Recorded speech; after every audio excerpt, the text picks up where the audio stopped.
So here's the thing. First of all, sorry, I know I was supposed to have this yesterday, but life. Anyway, Lovecraft Country. Yeah, that happened.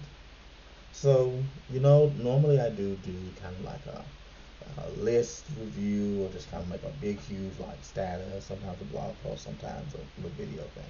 When I watch this program, it just moves me to want to talk in depth. Yeah, this definitely needed me to say this verbally and not have to write an entirely different dissertation to talk about this.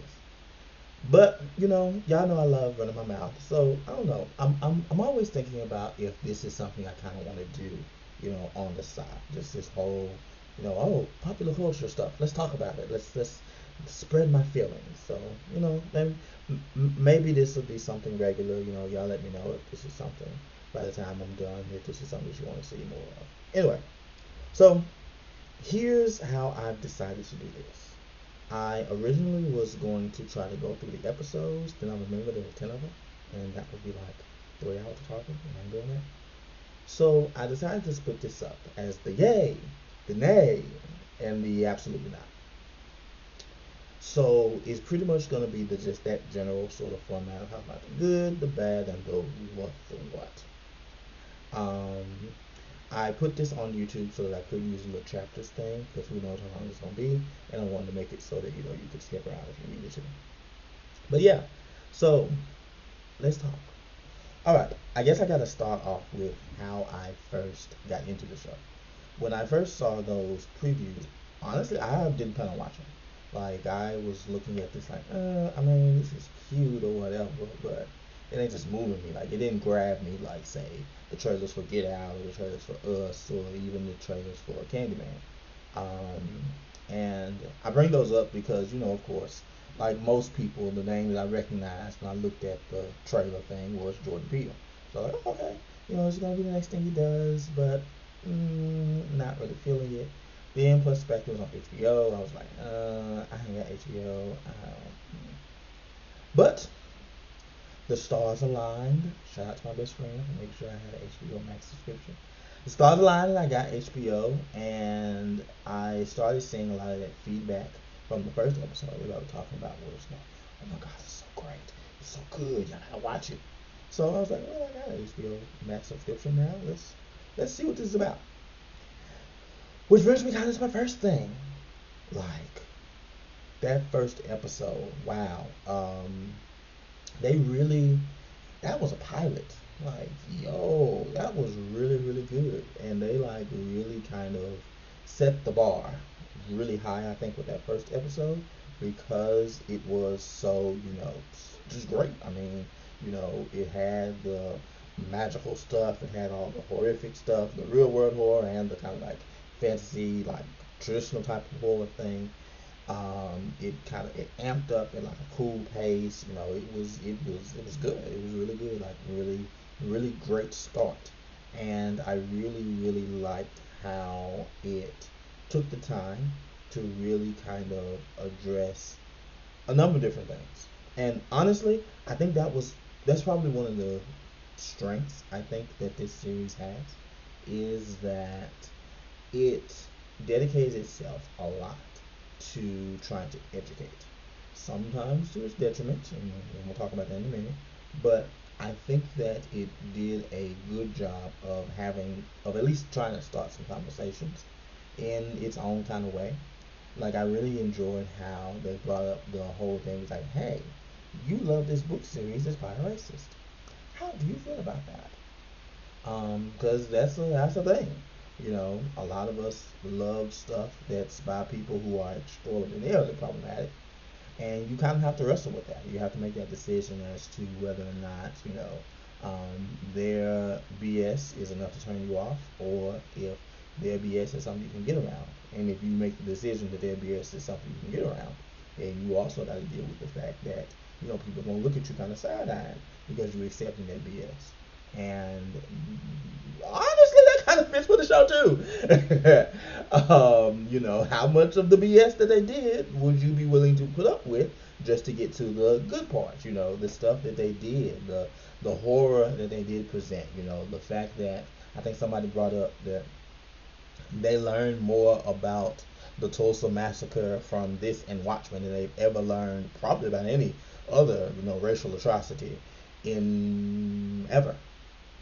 And I can't help that means something. That says something. That says something that that this program and other programs like it were able to really have conversation, really have educational points, and really kind of bring up some stuff that isn't really talked about. And y'all know me. Y'all know I'm all for using this through a speculative lens. So I lived for that. I love that it took, like culturally relevant horror and put that at the forefront. Because something I think that is often missing from the horror genre is this idea of, what is scary. We're told from, our horror movies, our horror books, our horror shows, like these are the things that are scary, the spirits that may be moving about your house are scary, the government experiment and bringing zombies back to life, that's scary. And while that stuff, is scary, it really kind of makes that definition of what is horror or what is scary really narrow, really kind of focused.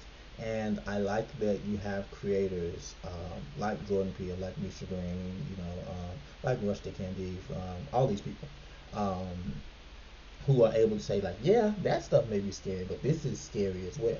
Like this is horrifying. This is something that's terrible. So I like the fact that it was able to do that. And I did like a couple of episodes other than just the first one. The first one was great. I love the third one. I love that third episode.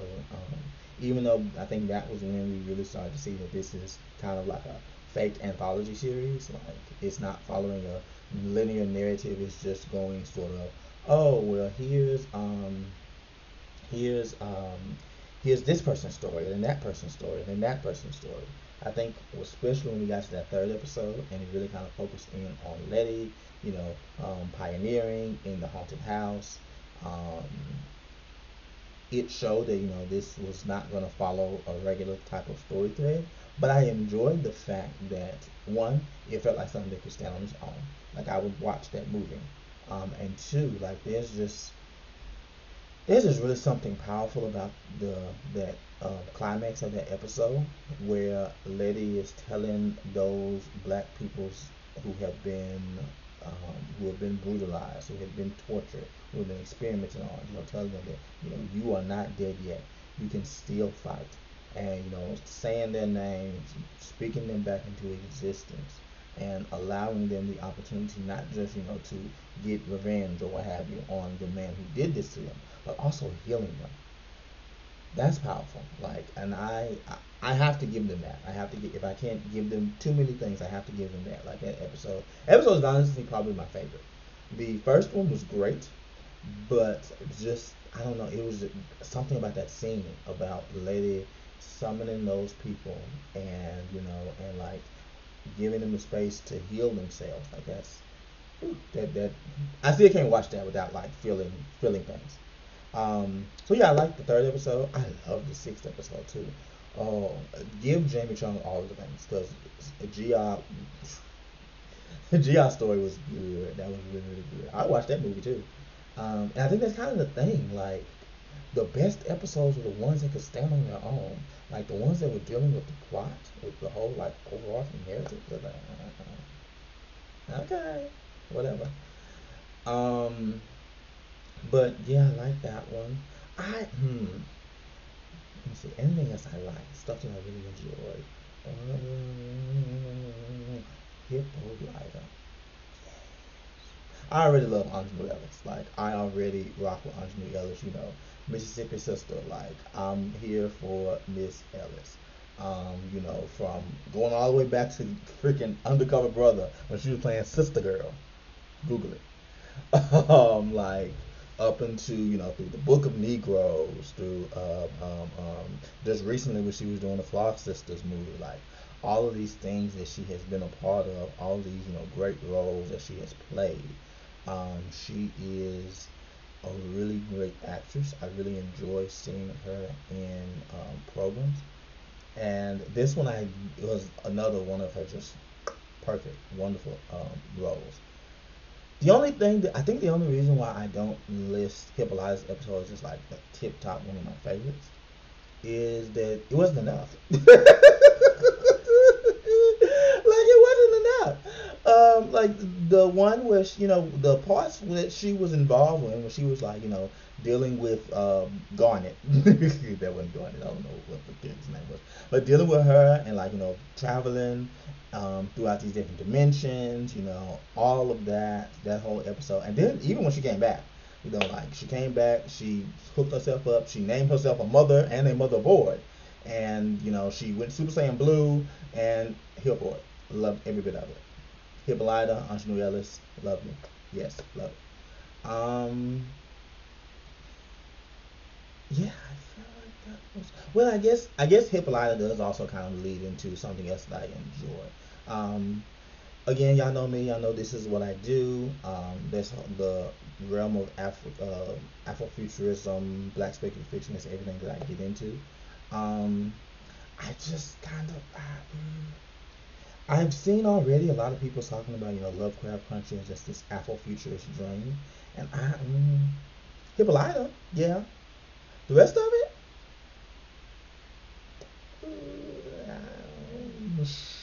no, no. That'll be a whole completely different conversation. So I'm not going to jump on that soapbox. But I'm just going to say that we've got to get out of their habit of calling everything black and speculative Afrofuturism. Because yeah. Love to shout out to a Full Richardson though. That was Afrofuturist. Live for that. Um, but yeah, so those are the good things, being able to talk about, all these great characters, their individual episodes, being able to kind of start these conversations around Tulsa. I want to say around Emmett Till, but I'll say that. But really just sort of that idea. Oh, that was another thing.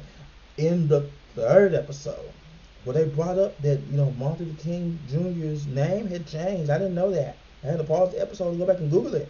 So that taught me something. That was something I didn't know.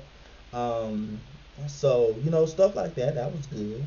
Like I say, individual episodes. Yeah, there was some good points. But like I said at the beginning, it's one of those things where you have to ask yourself, can you sift through the BS to get to the quote unquote good? And oh baby, oh baby, oh baby, there was a lot of BS. I think about okay, you know what? Yeah, I'm just gonna go there. So those episodes I named, the first episode, the third episode, the sixth episode, the sixth episode was you guys' episode, and the bits with Hippolyta. Everything else was trash. I wish I had a drink. I'd take a sip right now. So much of that other stuff through the other episodes, I was like, bro, what is y'all doing? What is y'all doing? What is you doing and for what reason? Like, even just looking at the flow of the show. Like, the first episode was amazing, fantastic, never before seen. Just great. Second episode really kind of like screeched to a halt. But it's strange because it screeched to a halt, but it also was like going a mile a minute. I think it screeched to a halt because it was mainly an info dump, but it was also going a mile a minute because so many stuff happened. So much stuff happened. Third episode picked it back up again, like I said, probably to the heights for me. But oh my God, why in the world does that fourth episode exist? You've probably already heard many people far more intelligent than I talk about the Yahima thing. Talk about how even Misha Green has now admitted, that yeah, I kind of fucked that up. But that was bad.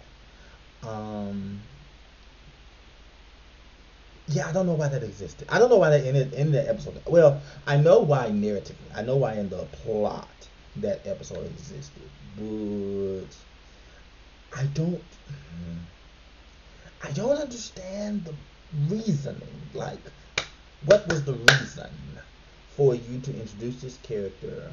To decide this, which as far as I can understand, is someone that wasn't in the books or wasn't in the source material. This is someone that you created completely from scratch, and and you introduce this character, and you decide that, oh, I'm going to make this character, also representative. I'm going to make this character, an indigenous two-spirit person, which is already fraught because when you have just a token, there's a lot of weight that you have to bear. So you introduce this character, and like 15 minutes later they're dead. And you hype this character up. It's like, oh, this is the person. This is the only person who can translate these pages. We need to protect them. We need them because they're going to be the only ones that can help us to access this magic. And then once you kill this character, there's like maybe 2 minutes of conflict as far as like, oh my God, how am I going to translate these pages? Oh, it doesn't matter. Tick will do it. Tick can do it. So it just begs the question as to why did you create this character in the first place? And I think that's really kind of the thing that gets me. Like, it gets me on a representational level. Like, it's fucked up on a representational level, but it's also fucked up on a writing level. Like, that's bad. Like, why did you introduce this character and spend all this time with this character that ultimately served no purpose in the overall narrative? And the fact that, and it just compounds again because it goes back to the representation. Because if you created this nonsense character, the only character who had pretty much no purpose for nothing throughout the entirety of the program, like, you created this character and you decided to make them a representative of a marginalized group. Like, that's not why this thing exists. Like, that is not literally why this book and probably this show exist. To say that, we're going to take these stories that have excluded marginalized folks from their pages and we're going to adapt them, make them better, make them more inclusive, make them more poignant, make them more relevant to larger groups of people. Like, this is literally the purpose, the reason behind this show and this book. And you went back and did it. That doesn't make sense. Make it make sense. What's not clicking? What's not clicking as what wasn't clicking in the writer's room? Why? For what reason?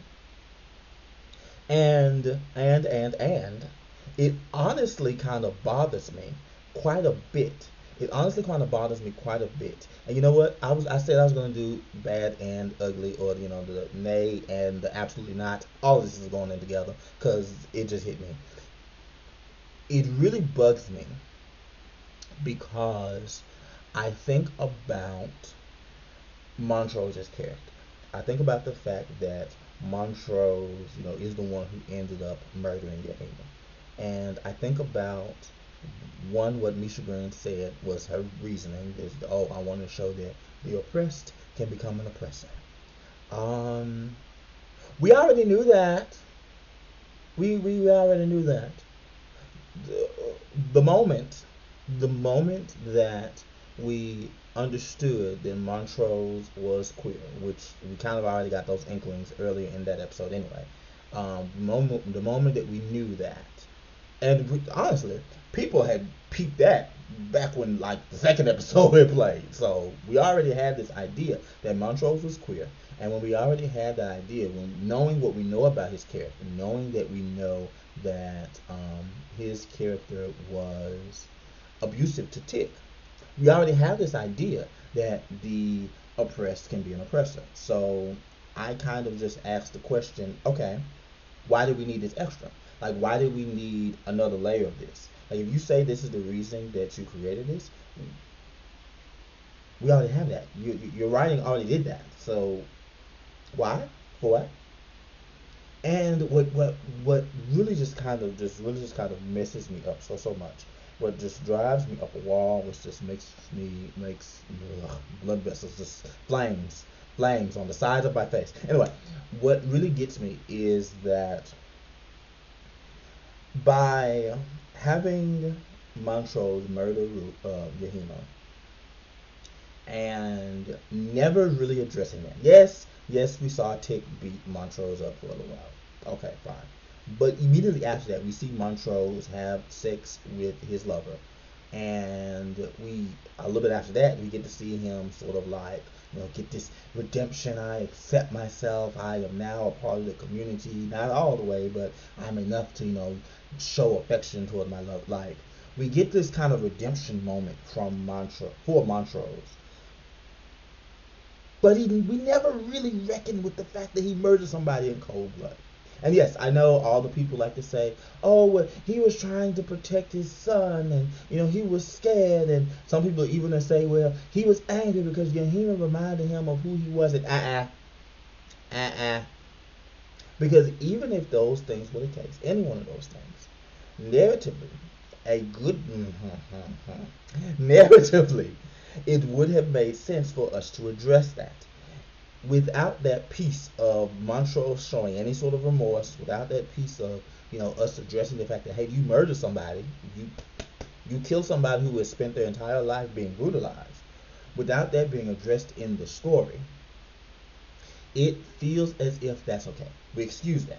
We say, oh, that doesn't really matter. Like, that's not important to the overall narrative. And hasn't that been kind of like what Black people's stories have been going and been saying and been doing in so many of these genre pieces for, oh, I don't know, decades?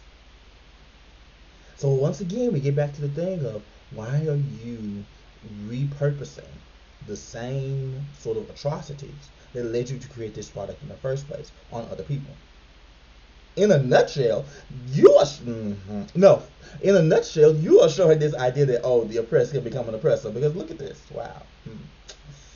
Um, and like I was saying, like, what really just gets me about that, like what really just drives me up a wall, is that I hate how that sapped what could be such a poignant storyline from Montrose. Like, thinking about episode 9, thinking about that compounded trauma that Montrose had to deal with, thinking about the fact that he was already a queer Black child in early mid 20th century, you know, having to try to navigate that fraught space. He lived in Tulsa, and like, this man watched, well, he was a boy at the time, but this man watched what was probably his first love get his brains blown out in front of his face. Like, there was skull battle on the man's clothes. Yo, yo. And that's the type of weight that he's walking around with every day. And in any other narrative, in any other story about trauma, about um, um, about generational curses, however you want to frame it, because the Montrose and George's father was abusive, so he was abusive to Tick, and so on and so forth. Any other story with these sort of plot lines would have given us the opportunity, given us the space to be like, okay, I get it, I understand. Like, this man has been through a lot. Oh, I feel so sorry for him. Like, I understand now why he is how he is. We were not able to do that for Montrose because we can't step away from the fact that, but he's not dealing with this, and not even like he's not dealing with this as in like, oh, he's not, he's not going to get therapy. Like, we're sweeping the atrocities under the rug. We heard about Montrose beating Tick's ass every other freaking episode, probably every episode, to be honest. But we're not going to talk about the fact that he murdered somebody in cold blood. Like, we're sweeping under the rug the things that he, and even honestly, even the thing with the abuse, even the thing with him beating Tick. Like, we didn't really deal with that either. Not for real, for real. Yeah, he said that, oh, well, you see this that happened to me, and he gave Tick, Montrose, gave Tick, this speech about, I did all these things so that I could become your father because I had to. But this isn't dealing with this issue at hand. This isn't confronting this. This isn't confronting this trauma. This isn't talking about the atrocities that have happened. We are still kind of moving these things to the side so that we can continue with this. Let me not say that. With this particular narrative, we're ignoring the fact of how we got here, just to say that we got here, and I don't like that. I don't like that. Because Montrose's story could have been so moving. I mean, honestly, it already was something that kind of resonated because it is such a sad and such a powerful sort of like life that he has lived. But I hate that the fact that I wasn't able to connect with it as well as I think I could have if we did not have this shadow of Yahima looming over the story, and the fact that we just kind of ignored this character, like we just really swept this character under the rug, and it's so blatant, it's so obvious because as people have pointed out, oh, there's so many tidbits and Easter eggs and everything is connected to everything except for Yahima. Y'all even brought back freaking Titus Braithwaite in the last episode, but couldn't spare even a passing mention to this character. That is trash, bro. That's trash. Like, I'm not saying that you need to go back and that you need to, weave. When you introduce your queer characters, they need to be woven into the narrative at its entirety. I'm not saying that, but I am saying that you should probably look at how the writing things go. You introduce a character. If you have literally every other character play an important role in this story, if you have literally every other character, recur, or at least y'all had the freaking racist lady from episode 2 come back and be Ruby's white woman body, like, but y'all couldn't spare 4 lines to confront Montrose about what happened, to talk about, hey, we need to where is this woman's body? Did we at least give him a proper burial? Like, that's it's atrocious. It's atrocious. There's no excuse. There's no excuse for that. And that's one of my absolutely not things. Like, it's the absolutely not thing. Just to be honest, like it's the thing that took me so far out that I left for like 3 episodes. Literally, the only reason why I came back and I finished the season was because people were praising Anjani Ellis so heavy. Her episode, like, people were like, "Oh my God, this is what Black women needed. Like, this was so great. Oh, I love Anjani Ellis. Give her all the awards." And like I said at the beginning, Anjani Ellis is my girl. I live for her. So I was like, okay, let me go back and try to see this. And in order to do that, I had to watch the episode before, which was Jihad's episode, and follow up a little bit, what have you. But I guess while I'm here, another absolutely not, Ruby.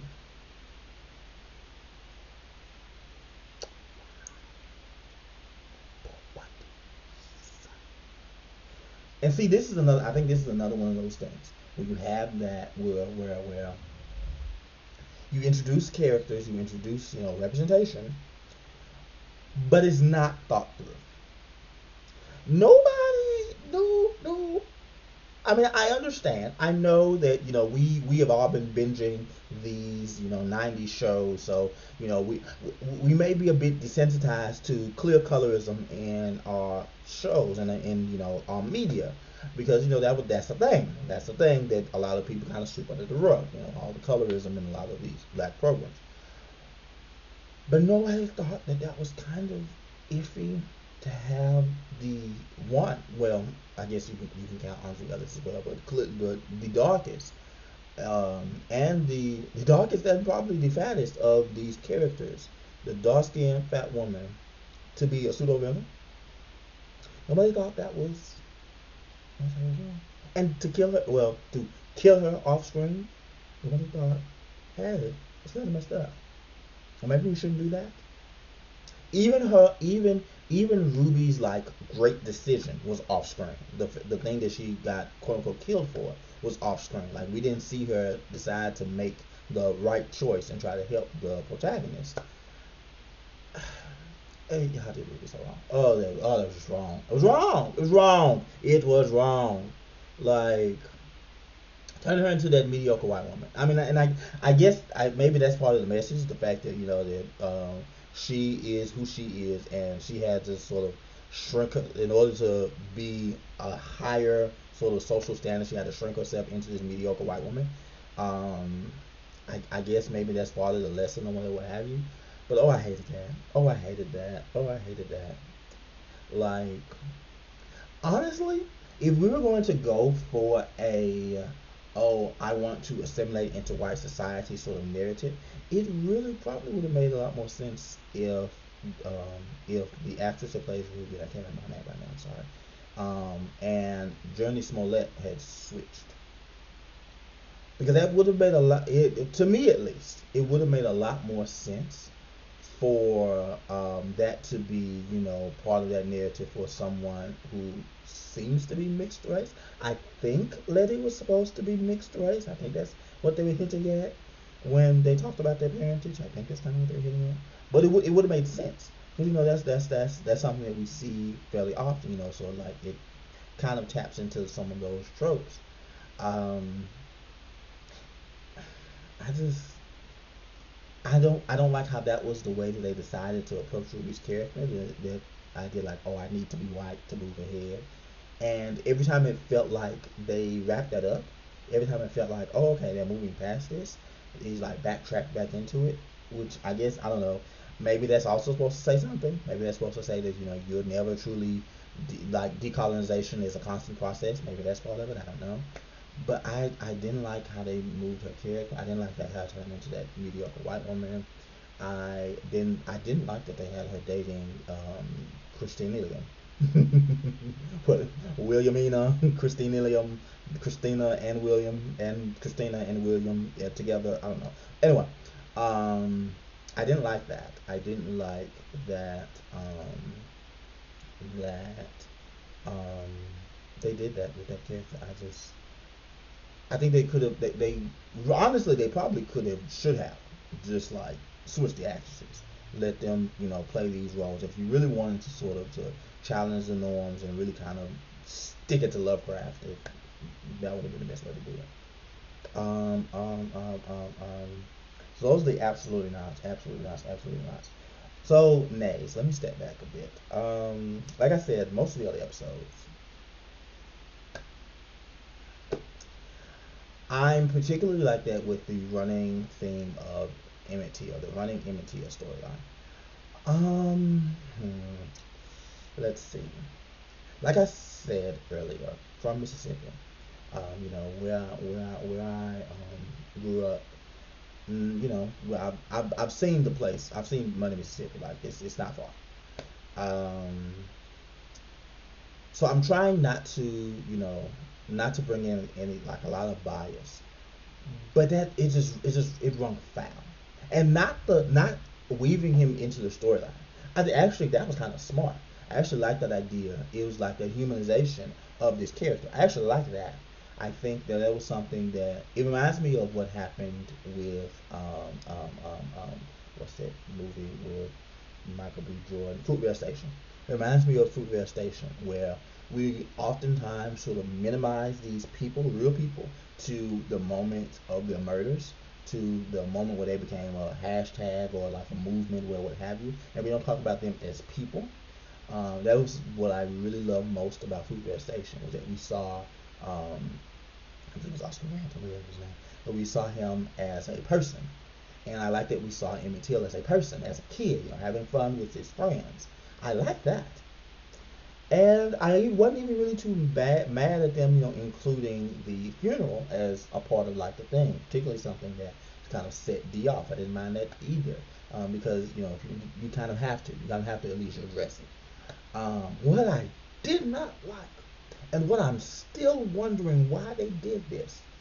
Why did you reenact that man's death, the boy's death on that white woman? Why?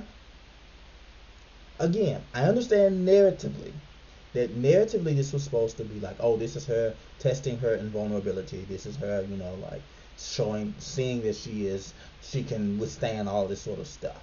Um, I know that some people say that, oh, she was trying to get closer to Ruby to try to see where Ruby was coming from. I don't buy that for a second. I don't buy it. I'm sorry, I do not buy it. Nope. Return to sender. And so it really just begs the question as to why that particular death. Because this show has tried to be so intentional about the other things it has done. Why why bring why reenact that act of brutality on this white woman for her to laugh it off? And again, I know people will say, "Oh, well, no, she was crying or she felt so." My subtitle said laugh. It looked like she was laughing. She laughed that ish off. Like what? What were we supposed to take from that? Were we supposed to take from that she was evil? Because we already knew that. Were we supposed to take from that she was, just so callous, and just not caring. She said that earlier in the episode that she didn't give no fucks. So it's another one of those things like, what was the reason? What is the reason? For what reason did you do this? Like, and that's something that we see a lot in here because it's like, why? Like, what were you trying to do? And it's so frustrating because there's some things that are done very well. There's some things that I really get, I really like, I really enjoy, and I understand what you're going for, what you're trying to do. And with that, it makes the stuff that you fuck up that much worse. Because it's like, why? What? Like thinking back to the Tulsa episode. I understand, dealing with the Tulsa kind of really facing that head on. But my question is, why did we need to stand here and watch that woman be burned alive? Like we watched that woman turn I can't remember the grandma's name. I probably should have looked careful before I did this. Anyway, why do we need to see that woman burn alive? Like we saw some of her flesh turn to black. Like we saw her start to fall apart. Why did we need to see that in particular? Like y'all have been pretty tame, pretty stepping back from showing, the brutality against white people since like the third episode. We saw a couple of them die in from the Shogoth in the eighth episode, but we've been seeing a whole lot of black people dying in horrible ways, or even just marginalized people in general being brutalized in a lot of different ways. And I'm just like, why is that not reciprocal? And I don't know. Maybe this is a me thing. Maybe that's just me. But I'm just like, if you're going to force me to face that idea of watching this relatively sweet old lady, be burned alive, and you're gonna cut back to who's supposed to be your hero, your main character, your protagonist, fighting these white people that are the cause of this. If you're going to bring those two scenes together, I'm looking for, symmetry, parallelism. I'm looking for just as much brutality in the scenes against the white people as what we're seeing in the death of these black people. I didn't get that. We see Tick swing the bat and hit one white dude in the face, and some blood comes out, but that's pretty much it. All of them walk away. The white woman, which I'm glad they included the white woman, but the white woman got up and ran away. And it's just like, I'm not one of those people who think that you can't show black death ever, period. Like there's no reason I'm not one of those people who have the idea that we have so much in the real world we shouldn't see it in our fiction either. I understand people who have that mindset. I completely understand that, and I'm not begrudging them at all. That's just not my perspective.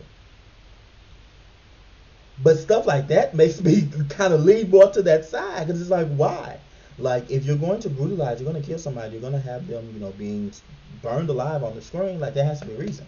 Like, I don't like gratuitous black death, and I guess that's kind of where my stance is. There are some people who go to their media just to escape the realities of black death and brutality against black bodies in the real world. So they don't want to see any of it ever, period. And I get that, I understand that. I think there are people who are just like, oh, whatever, it doesn't bother me at all. And I think I kind of fall somewhere in the middle. Well, I don't mind, black people dying and stuff, but gratuitous violence, gratuitous death really bothers me. That's something that kind of turned me off a bit. Let me not say that. But there's a certain fantasy book, popular fantasy book that I read over the summer, that the fact that some black person died pretty much every other page and died in gruesome ways really turned me off from that book. So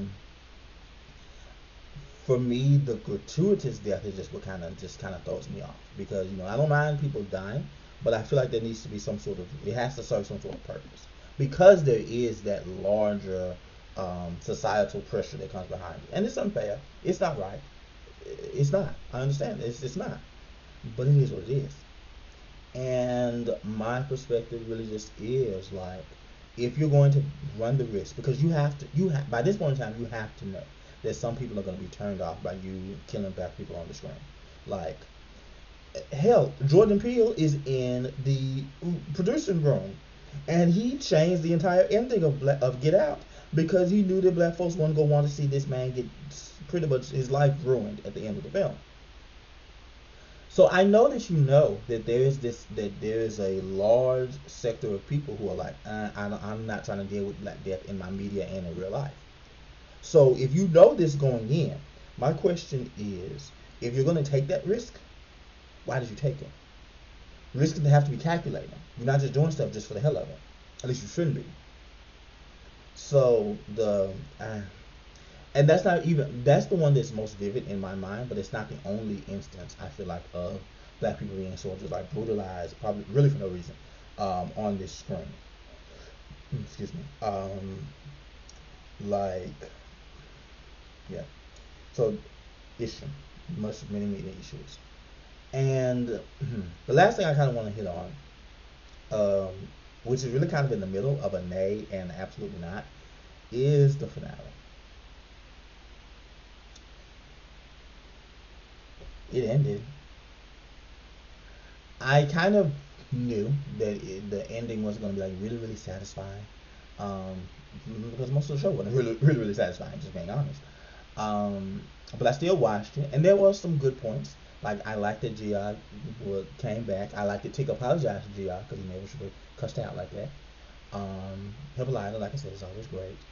Um, I like summoning them calling back their ancestors and being able to use their ability to finally get a little bit of comeuppance on Titus Braithwaite, the one who brought all this hell into their lives. Um, a couple of things I liked. Ruby's. I've already talked about Ruby's death. Yeah, about her being murdered off screen. I hated that. Um, but the thing that I'm really kind of on the fence about is Dee. I don't know how I feel, cause okay, one, them leaving her alone again, y'all learned nothing. Yes, I know the Shogoth was there to protect her, and I get that, but still, y'all could have left her where she was. Why did you need to bring her, and why did you need to leave her in the woods where y'all know that the things is why? No sense. So that was stupid. That was just stupid. But the thing I'm really on the fence with is her killing Christina at the end. And it's not because I don't think Christina should have died. She definitely should have died. She definitely should have died. But I just don't know how I feel about having Dee do it. Narratively, it makes absolutely no sense. It don't make sense. You can say that, oh well, Christina could have healed her completely instead of just giving her the extra 24 hours, which yeah, but you got to read between too many lines to come to that conclusion. And who's to say that Dee knows that? And yeah, you could say that, oh well, she knew that she was gonna kill Ted. Wasn't Dee mad at like all of them? Wasn't she like livid at all the people? And from then, like, how would she have even known like what had happened leading up to that? Like, hell, do she even know that Christina's gonna kill Ted? I feel like there's too many what's the word I want? There's too many what ifs. There's too much guessing that I have to do to try to excuse that narratively. So narratively it doesn't make sense. And then just optically, again, intention. But why? It looks cool, I guess, but why? Like, why have this? Nobody else, really, when you think back on it, I don't think, besides Tick, and he's dead by this point in time, and Montrose, and we all talked about him, has anyone else, like, killed anybody? No, I don't think anyone else, I don't think anybody else. GI, I guess, but, line is blurred between immortal spirit and actual Korean woman. Okay, you know what? I'll take it back. This is too much supposing. Why have this little black girl kill this woman? I think that's why I am. It's like, what is the reason? And I don't want to be one of those people, like one of those innocents, above all else, that sort of sexist notion. But it's really this idea of why did she do it? Like, what was the reason behind it? because it just doesn't satisfy. It just doesn't satisfy. It wasn't Christina's death wasn't as satisfying as I wanted it to be, because the person that killed her is like, but why? Like going into the finale, I wanted Gia to have some sort of role, like as an example. But the only thing I could think of was her using her tentacles, to kill like the last person. And who would she have killed that would have actually helped anything but Christina? And I said then, like, but Gia's not going to do that because for what reason would she kill Christina? Like that doesn't make sense. Why would they give the killer the big bad to a relatively minor side character? And that's kind of how I feel about this. Like, you actually did give the killer the big bad to a relatively minor side character. I mean, they had her and D and Gia had more or less, kind of the same screen time. The only difference was that I mean, sorry, the only difference was that D was blood related. So it's just this thing like, why? I don't get it. It doesn't really make sense to me as to why you decided to do that. And maybe maybe this is supposed to be speaking to a larger thing. Black girl rage is a thing. Shout out to Dr. Perro. But if that is kind of what you're going for, you did not set me up for that. And again, narrative, like the story, the writing, come on, make it make sense. And just in general, that's honestly kind of where I am with this show. Great ideas, beautiful gowns, beautiful stuff, great, great acting, great acting, moments that are amazing, some episodes that are amazing, but oh, there's so many misses, and it really just goes back to, again, are you willing to sift through the bullshit to get to the nuggets of wisdom of the great goal? And I think, most people have clearly shown that they are willing, to sift through the BS for the good stuff that it has. But I think it's also important to point out the BS. Because I think a lot of times we get in this habit of trying to defend, particularly black stuff, let's just be honest, particularly black stuff, because we have this in the back of our minds. We have this idea: if we critique too loudly, if we point out too much stuff, if we don't support enough, then we're not going to get anything else black. Like, they, and, the powers that be, aren't going to make anything else, aren't going to allow us to have anything else black centered if we don't go full fledged, full blown into this. Y'all, it's 2020.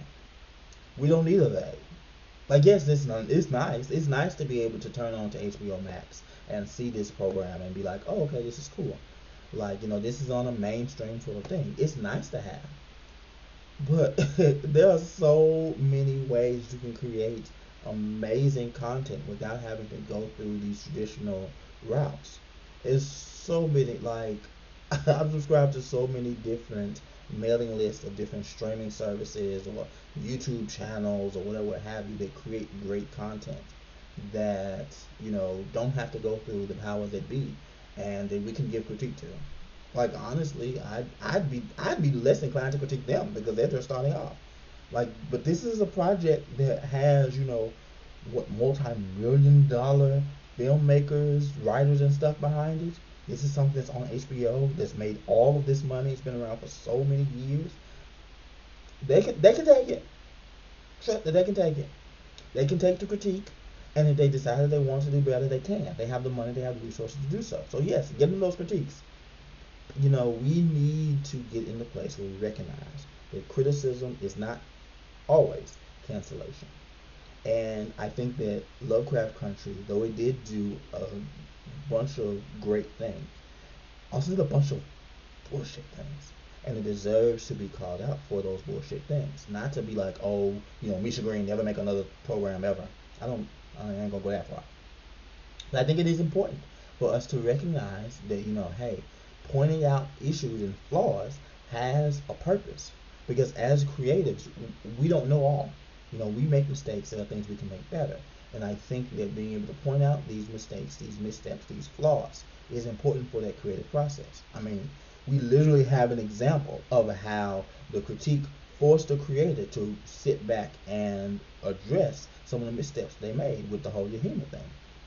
So it's kind of a mixed bag, it's a thing. I don't blame anyone who tapped out. I don't blame anyone who was like, you know what, this ain't for me. Like it's too much. I can't deal with it, because I tapped out for a little while.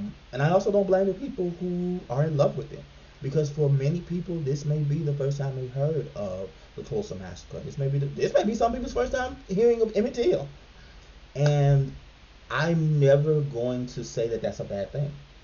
You know, I think that that is a great thing. If this is how you come to this knowledge, fantastic.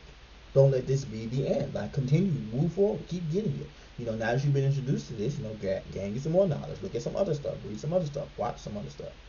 Um, so I'm not mad at the people who are in love with this show because it introduced them to their stuff that they didn't know. I just wish that I just wish there was a bit more careful. I guess I get a bit more intentional. Um, because so much great stuff was marred by so much BS. And yeah, that's kind of why I am. Like hit and miss. It's good for what it was good for. It was horrid for what it was horrible for. So yeah, that's kind of how I feel. It's kind of what I'm thinking. It is what it is. Would I recommend it? I would definitely recommend episodes 1, 3, and 6, and I would definitely recommend looking at the back half of Hippolyta's episode. Everything else, take it with a grain of salt. So yeah, that's it.